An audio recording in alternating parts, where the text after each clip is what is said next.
селото Добро Прцани традиционално се одржа народниот обичај фрлање на пумпа за точак во базен на семејството на Гузеви, кој живее во Скопје, и за манифестацијата слушна на телевизија на вестите на Едо во 19 часот.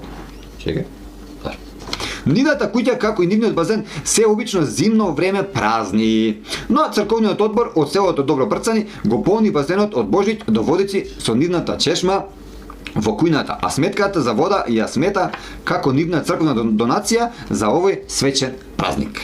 На фрлањето на пумпата за точак од кинеско производство во студениот базен присуствува млади луѓе од неколку околни села, како што се Средно Прцани, Горно Прцани, Долно Прцани, Запушени, Мала Дунда, Рашекор и Горна Материца, кои на минусни температури се најдоа во водите на базенот. Најсреќен и најснаодлив надпреварувач беше Стојко Пушев од селото Мала Дунда, по втор пат за 3 години ја фаќа дундата, пумпата.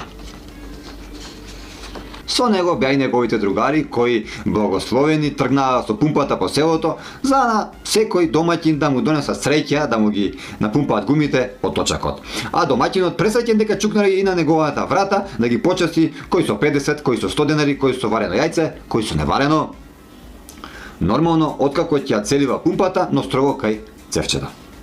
Со тоа се одржува традицијата која не дозволува нашите села да бидат напуштени и младите да заминат на гурбет во некоја фабрика за велосипеди во Холандија или не де Боже, Кина.